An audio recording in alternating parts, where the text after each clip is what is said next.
my sponsor would give me these tasks that would busy me enough that I couldn't get in trouble. And a lot of it served the purpose of being of service to other people. Mhm. So it would be like, instead of sitting there complaining about your mom, why don't you go unload her dishwasher? And then she'd hang up on me usually. So I couldn't protest against this. So, like, even through gritted teeth and clenched fists, I'm like doing this service work. Like, I don't want to unload this dishwasher. I didn't make any of these dishes dirty, or like taking the trash out on my way for a meeting. And then she would have me call one of her other sponsees. I found out much later on that like she always did call her sponsees back, but she would tell me like, hey, I don't have time to call back Emily today. So can you call your sister and check on her and make sure that she's okay? So if she asked me to do something, I felt like I had to. So then I would call this other person. She's making you make calls. And then Tina had already spoken to him and told him, like, don't let her talk about herself. So then I'm on the phone listening to this other person talk about themselves. I'm like, when am I going to get a word in? But all of these things that she kind of disguised as a way for me to work towards recovery without actually making the choice to work towards recovery. I heard it through the grapevine. Welcome. It's the AA Grapevine half-hour variety hour featuring the collected voices of Alcoholics Anonymous. I'm Don, an alcoholic in Greensboro, North Carolina. And I'm Olis, an alcoholic in Durham, North Carolina. Hey, Olis. Hey, Don. You been to any good meetings lately? Yeah, I've actually been to some really great meetings. I do a lot of online meetings, and I have some that I love. I had the best time this past week because I was able to give my sponsee 16-year chip. It was his anniversary. I got to the meeting late because I was at an AA district meeting. It ran over, so I rushed over there and I only got the last half of the meeting. And there was somebody who was brand new, who was returning. He picked a start over chip up. Yeah. So very powerful for me to be able to give my sponsee at the end of the meeting this chip, who I remember when he came in 16 years ago, and he probably has 15 start over chips. Yeah. And to be able to share that, and then he was able to share how this thing works and what he wasn't doing, picking up all those chips, was the whole program. Yep. He just didn't want to do it. He was fighting it and not doing everything. I saw the daily quote and subscribed to it to get it at aagrapevine.org. And today's quote was, this is from William, you might have heard of him, William Duncan Silkworth. Silky. The beloved medical friend of Alcoholics Anonymous. He was the one who's responsible for Bill getting sober, and at the very beginning, he helped him so much. Well, here's a quote from him today. The alcoholic slip is not a symptom of a psychotic condition. There's nothing screwy about it at all. The patient simply didn't follow directions. I love that. That is actually a summary of the doctor's opinion that's found in the book. Yeah. Follow the directions. When did that come out? 1947. You can find that in Best of the Grapevine, Volume 1, Slips in Human Nature. But it's just, if you follow the directions, you'll get the results. I mean, if you follow the directions, you're not at a meeting complaining about the trudgery of it all, Like, what a blessing. The trudgery. It's not what it is, right? Because it really is joy and happiness and freedom if you're following directions. Now, wait a minute. But there are times where life is really rough and really bad. You get through it. While this is true, Don, here's my experience in Alcoholics Anonymous. And, I came in May 21st, 1987. And it took me a long time to sort of figure this out and to be able to really put it into practice. But it says it right on the top of page 100 in the book of Alcoholics Anonymous. That first full paragraph, the last sentence says, we get to live presently in a new and wonderful world, no matter what our present circumstance is. And the truth is that I'm going to have health conditions. People that I care about are going to get sick and die. Bad things might happen to me. But I get these tools when I follow directions that I'm not complaining. I'm not whining. I'm not the wet blanket. I'm able to see that nothing really happens to me. Everything happens for me. There's a gift in all of it. There's joy and freedom no matter what. Alice, I like the way that you can just off the top of your head pull out these quotes on page. You're a big book thumper. I'm a thumper. That's the truth. And it's not a pejorative around here. I'm a thumper. Alice, what's on the podcast today? Don, today we're going to be talking to Sloan from Wisconsin, who I've had the honor and pleasure of meeting. I'm really excited to have some time with Sloan today. Oh, I've heard Sloan before too, and I can't wait to talk to her.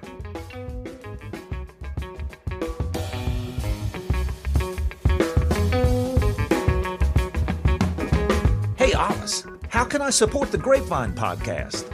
Since the Grapevine is self-supporting, we don't sell ad space in our magazines, our website, or even the podcast. Grapevine doesn't even accept contributions from AA members. Wait, what? If you want to support this podcast, visit aagrapevine.org and click on store, or subscribe in the new Grapevine app.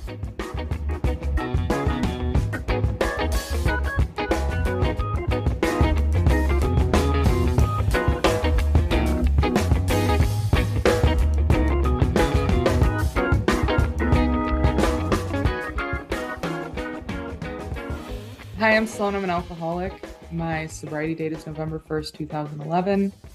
I'm coming to you from Waukesha, Wisconsin. It's roughly an hour north of Chicago, southeastern part of the state, Area 75, District 32, if you want to know the specifics. All right. Get into the service nerd aspect there. Yes, it does. It's there. It's always there. Do you have a service position? Currently, I serve on Wisconsin's Conference for Young People in AA. I serve on their advisory board. I'm 9 years into a 4-year commitment there because of COVID, and Gotcha. I'm also the Area 75 treatment chair. I'm the Grapevine rep at my home group for at least one more week. I give my last Grapevine report next week. And I'm the graphics and merchandise chair for Rafty Paw, which is a young people's conference in the Northwoods of Wisconsin with whitewater rafting and AA speakers and AA panels and all kinds of fun stuff in the middle of the woods. And Rafty Paw. Rafty Paw is what it's called. Yeah. If you Google us, you'll find our website, and then you can pre-register for the conference. And I will personally come pick you up from the airport if you fly in. How do you spell it? Everyone should have that experience. I swear by it. There's something about Rafty Paw. It'll change you forever.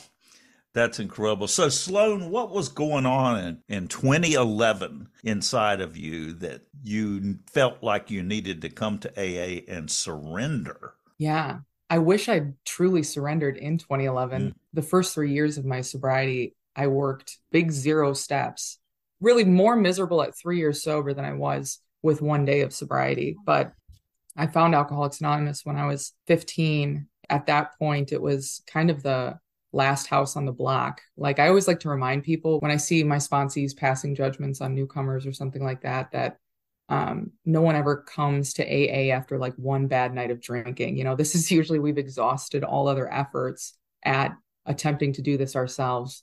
And I was probably as confused, if not more confused than the old timers in my meetings about how at 15, all of my efforts to fix, manage, and control my drinking were just useless. I was on my 4th detox. It was April of 2010. One of the nurses there put a 12 and 12, a 12 Steps and 12 Traditions book on my bed. And he said, you can keep coming to detox and keep going to these group therapy sessions and filling out these worksheets and getting on medications. But unless you're willing to change something in you, nothing's going to change. And I paged through the 12 and 12 and the word sponsor kept jumping out at me.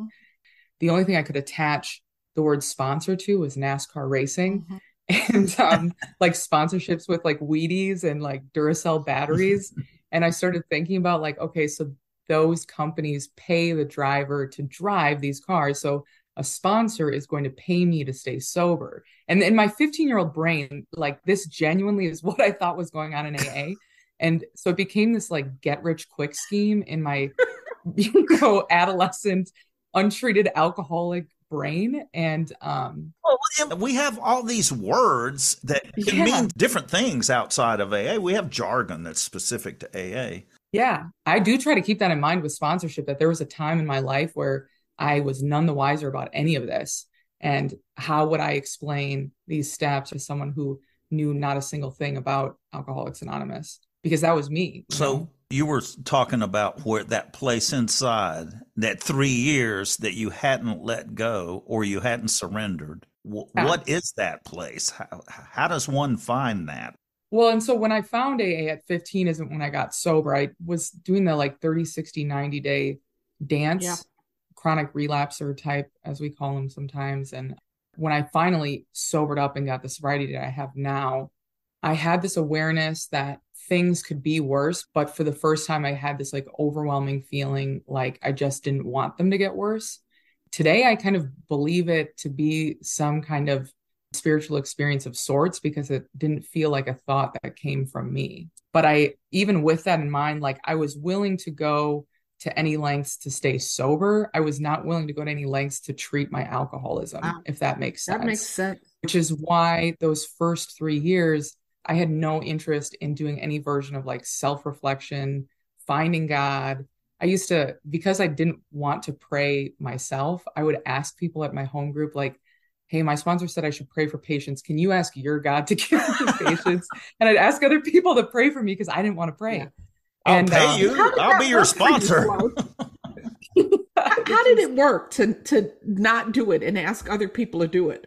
So I always have to keep in mind that I was 16 and so many of the people that I was going to meetings with or doing fellowship or on these service committees with were in their 20s. And my sponsor had around 25 years. So most of the people that I was around, like they just gave me so much grace.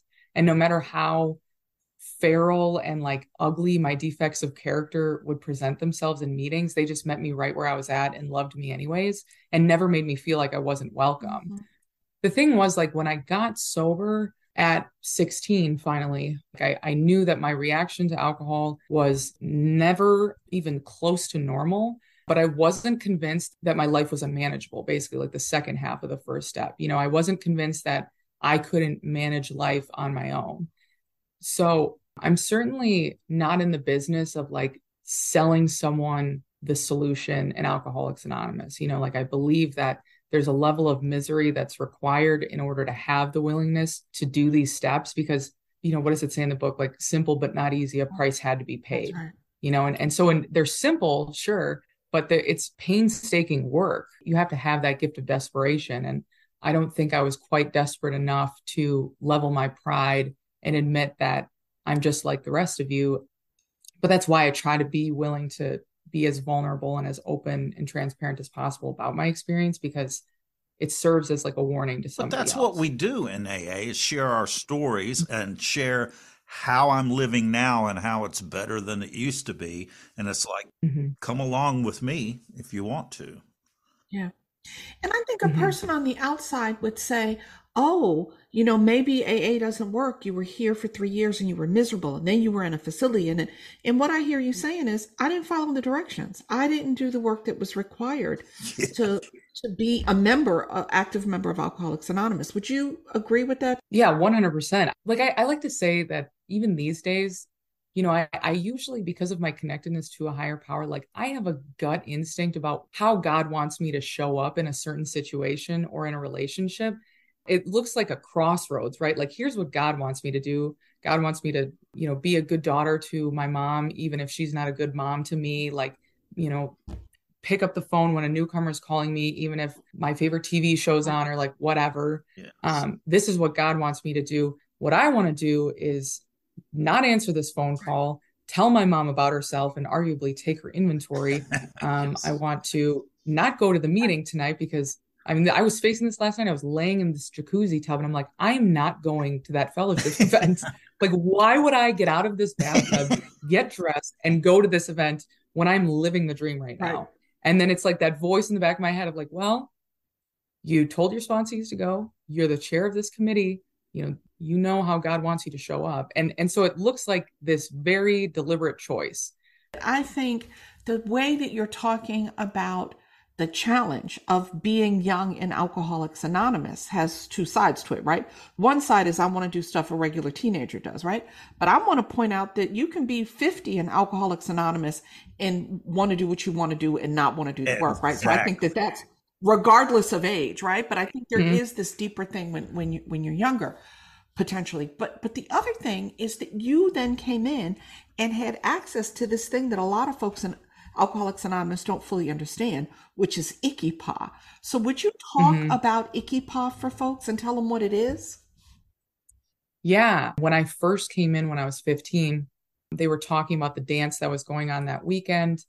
And I went into this dance and it was all these young people, like the music and the lights. And it was so intoxicating to someone who'd been looking for this camaraderie at the bottom of a bottle and being incapable of finding it there. And suddenly I found it here in AA. And so the fellowship, young people in Alcoholics Anonymous and those conferences and the committees and the events that they put on leading up to the conference make the fellowship look so appealing and so attractive, that there really is no need to promote it, right? Because all you have to do is take a look in the window and something about it just draws you in. And that was my You experience said it was after I joined. intoxicating. Right. Literally, it was I mean, that's literally what we're looking intoxicating. for. Yeah.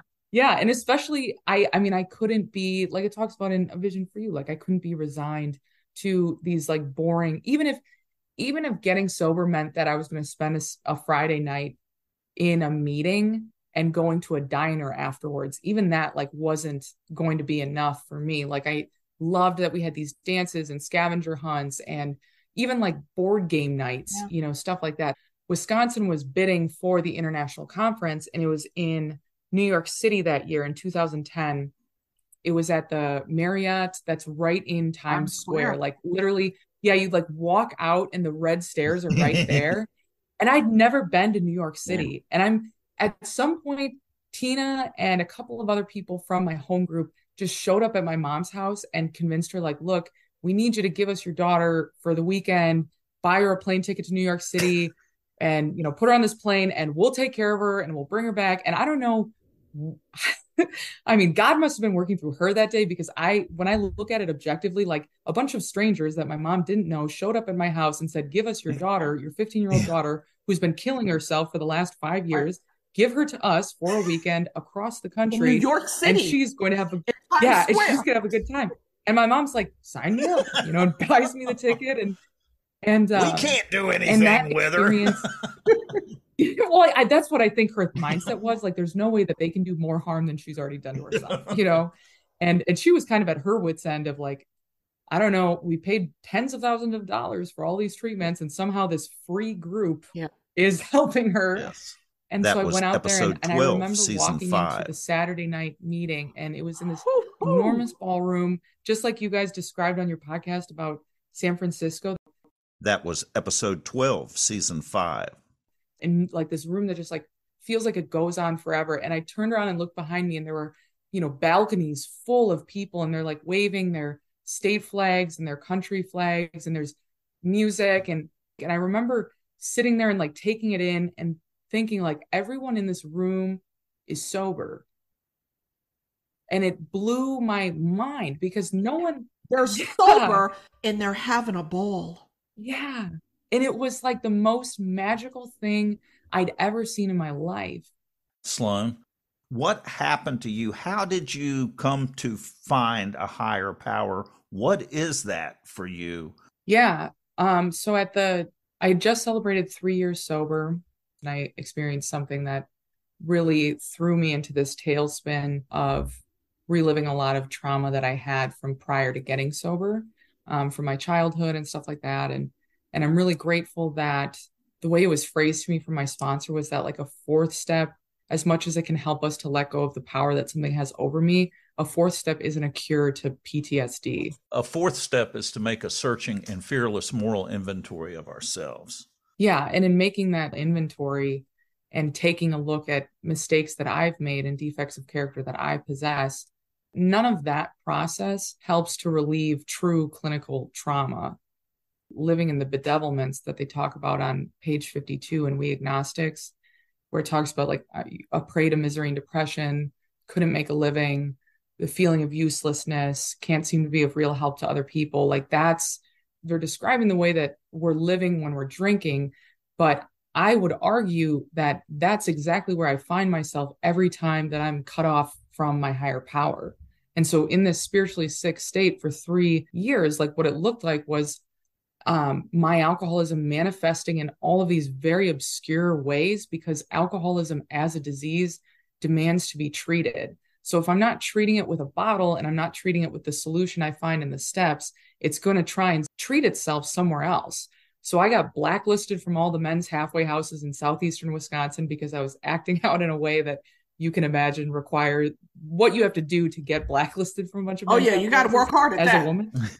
Yeah, exactly. I put another. Yeah. So I got blacklisted from all these halfway houses because I was acting out in that way. The casino by my house, this Native American casino, you can play bingo if you're 18 and up. So I was going to bingo every single night, spending a god awful amount of money on bingo. Also, like trying to get some kind of power from collecting service positions in AA. So I was like secretary of like 7 different groups. I mean, it was absolutely, if you looked at my life objectively, it was bizarre, because all of it was just this like lack of power and me grasping for straws to try and get power from taking it from you. Right. And all of that, coupled with the trauma that I just experienced, led me to a place where shortly after the new year in 2015, my mom ended up walking in on me attempting suicide because the obsession to drink had been removed from me somewhere. And I wholeheartedly believe that that's like the grace and mercy of a higher power that I didn't believe in at the time. But when the obsession to drink has been removed from you, but you can't imagine going on life the way that you've been living, the only out that I could really imagine was taking my own life. Yep.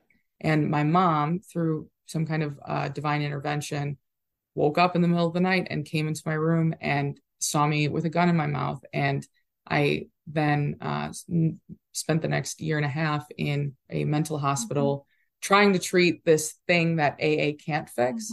And simultaneously, Tina would come visit me 2-3 times a week, every single week, because she told me that while I'm working on this thing that AA can't fix, I can't continue to allow my alcoholism to fall on the wayside. Wow.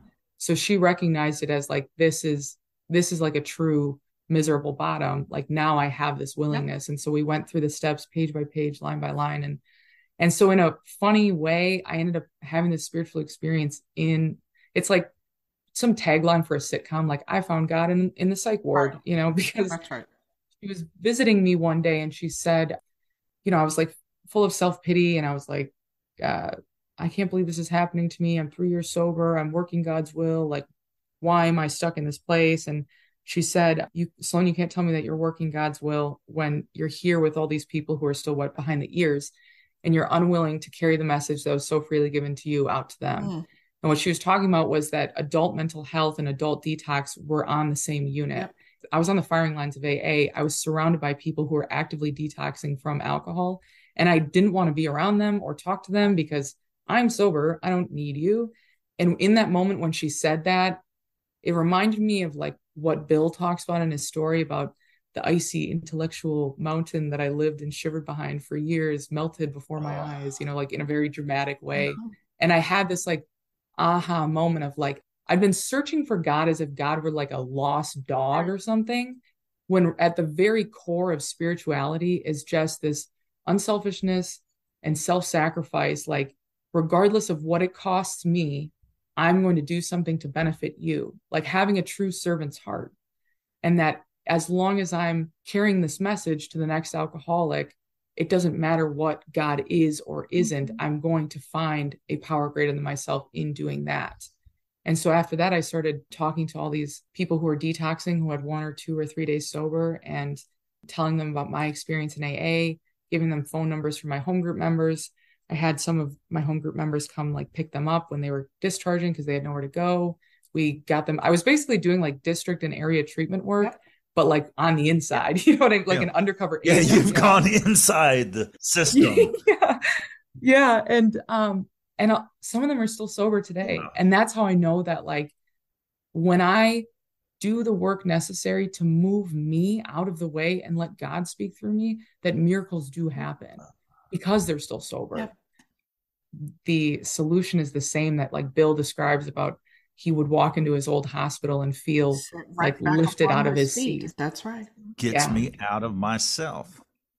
Yep. Sloan, what a beautiful conversation with you. Thank you so much for joining us. I know that everybody in the sound of your voice is going to really get a powerful message from you. Thank you so, so much. I mean, thank you guys for having you. me. I mean, Don, I've been listening to the podcast, and I've as Grapevine rep, I've been plugging the podcast as well as the new Grapevine app, and it's really been an honor and a privilege to come visit you guys today. Thank you, Sloan. Folks, we truly had a meeting after the meeting with Sloan.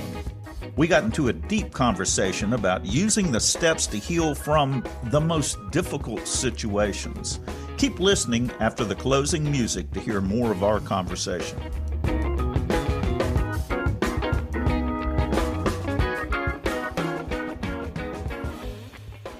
Hey, Don, what are you playing with on your phone? We're supposed to be recording a podcast here. Oh, sorry, Sam. Look, I was just checking my spiritual fitness in the new Grapevine app. Oh, the daily spiritual maintenance checklist? Well, are you fit? Yep, says so here. And look, there's a daily quote and a sobriety calculator. And you can read the latest issue and all of the past issues all the way back to 1944. And you can have the app read the magazine to you out loud as a playlist. It's the monthly magazine in print and audio. Right in your pocket. The Grapevine and Lavinia apps are now available for both iOS and Android phones. To get yours, go to the App Store on your phone.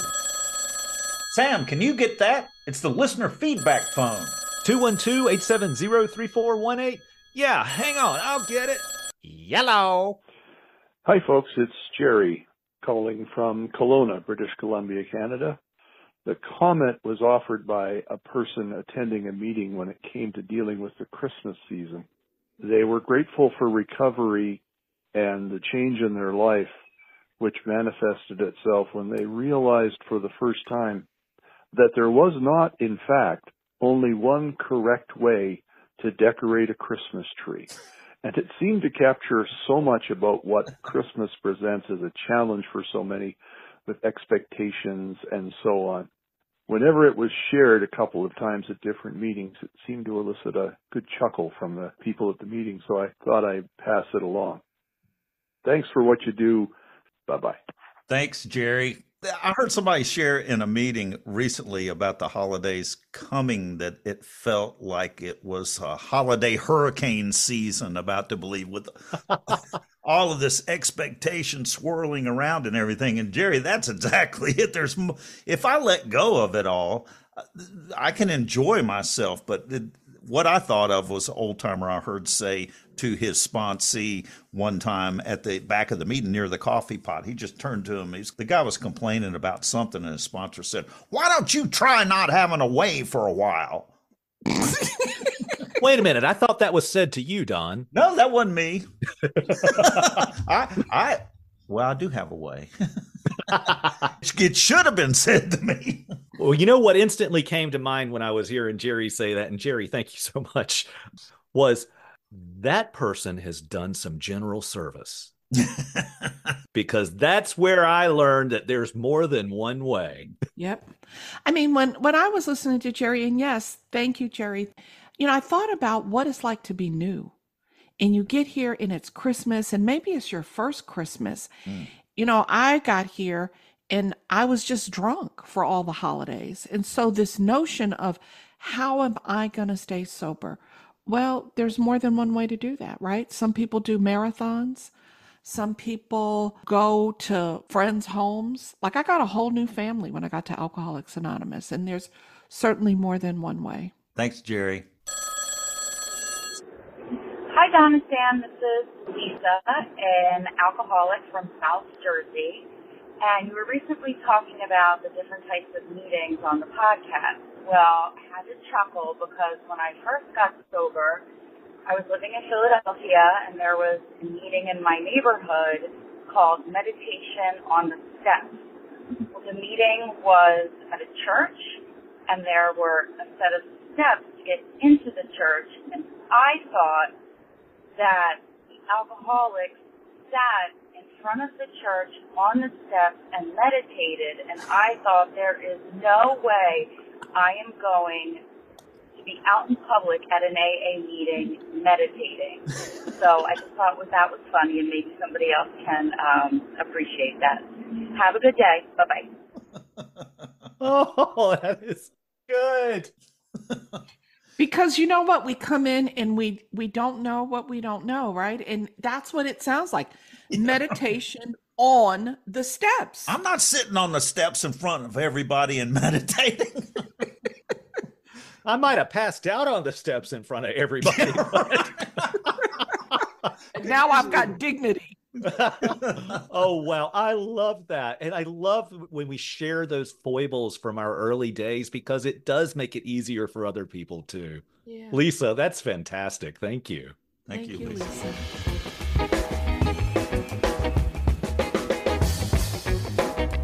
I'm at the very wit's end.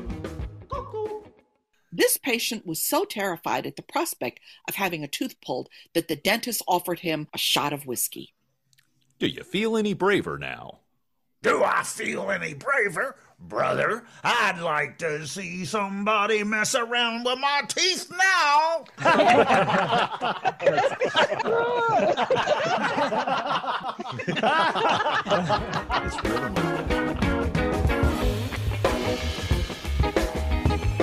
Thanks for joining us. The AA Grapevine Half Hour Variety Hour is posted every Monday and is produced by AA Grapevine Inc. We don't speak for AA as a whole. We share the experience, strength, and hope of members to help others recover from alcoholism. Podcast info, including how to call in, is at aagrapevine.org/podcast. Search AA Grapevine in the App Store on your phone or find AA Grapevine on Instagram and YouTube. All things Grapevine are available at aagrapevine.org. If you want to know more about AA, search online for Alcoholics Anonymous in your city or visit aa.org. That was freaking amazing.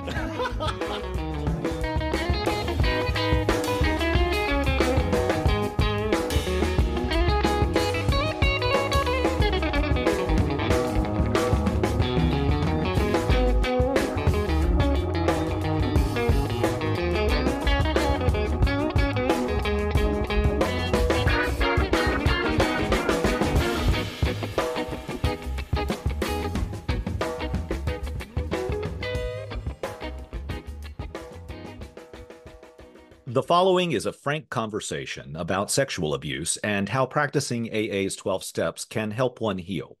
It may be disturbing for some listeners. And I think that's where, like in step 9, when it talks about it's easier to go to a friend than to an enemy, when it's talking about making amends. And then it follows it up with, but we find them much more beneficial. That's right. Like I grew the most, not just from like being willing to make amends to people who I was still upset with, but also in being willing to hear them out as well. Tina would always say to me, like, a heart that beats in one direction can't survive. So as much as I want people to be willing to hear my amends, so I should be willing to hear them out as well. The way that I'm gratified with that experience is there's nothing else like it in this program. A lot of us say that, you know, if you don't do a fourth, you'll drink a fifth. You know, and the importance of like a personal inventory, that step 4. But I would go as so far as to say that like I've seen a lot of people return to drinking over unmade amends, like amends that they're scared to face. Yeah. And so I always have to ask myself, like, am I willing to face people that scare me? Because like this gentleman who I still see, I mean, we share a home group today. No one terrified me more than him because of the amount of power that I allowed him to take from me for so long, not just in like the act, like what happened, but for years after that, when I would avoid meetings and I would avoid events and I would rob myself of having other experiences because I was afraid to face him. And then just for like God to see fit that he gets to be the vessel through which I am able to forgive all these perpetrators from when I was a literal child and I was taken advantage of, you know, and what a beautiful and profound thing that is, that like God thinks so much of me that he wants me to have that experience so that I can give the hope to other women who don't think that they're able to ever let go of their what made them a victim, you know. And it's the thing, I don't know for men, but it's the thing that I think most women come in with, and they think they can never grow past this. They think they can never be free from it, and the holding on to the anger of I was molested, I was sexually abused, I was right, that it's a prison. It's a prison. How what percentage of women are molested or abused in some way, would you think? I have not had a single sponsee that doesn't have some kind of either physical abuse or sexual abuse Most of them in sexual. their history. Most of the women that I've sponsored over the years have been molested in some kind of way. It's very Yeah. prevalent, I think, in the world, but certainly in Alcoholics Anonymous. And this is like the hill in AA that I will die on, is when people say, what was your part in association with the fourth column of step 4? But it never says that in our literature. What it says is, referring to our list again, putting out of our minds the wrongs others had done, we resolutely looked for our own mistakes. Where had we been selfish, dishonest, self-seeking, and frightened? Though the situation had not been entirely our fault, we tried to disregard the other person involved entirely. What mistakes did you make?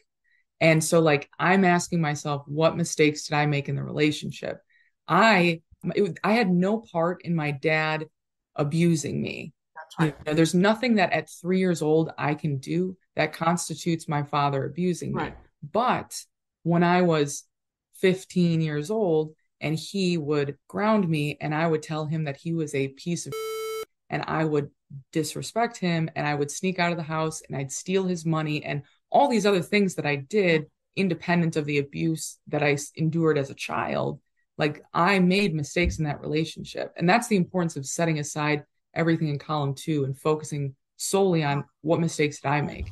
Some people will argue that rape, molestation, sexual assault, that these things go on a sex inventory. But the way that I was taught in my sponsorship line is that belongs on the resentment inventory. Absolutely. And when I'm looking at my mistakes, I'm not looking at like, what mistakes did I make that led to me getting raped? What I'm looking at is, what mistakes did I make going forward from that moment? Right.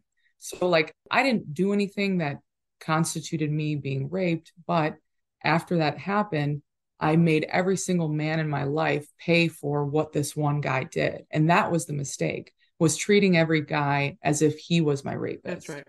That's where, like, sexual assault and really abuse of any sort is so delicate when you're dealing with an inventory. Because you don't want to be blaming the victim.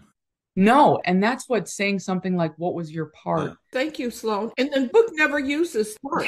Never. Right. And I think of that as my harm, not my part. I think of it as the harm that I did in this situation, right? And what almost always, not always, but almost always going through it, what I come to with people is the love, the connection, the sense of safety and belonging that I seek, I cut myself off from in the way that I behave as a result of that thing happening. Mm-hmm. The person that it happened with, or usually with everybody else. Yeah.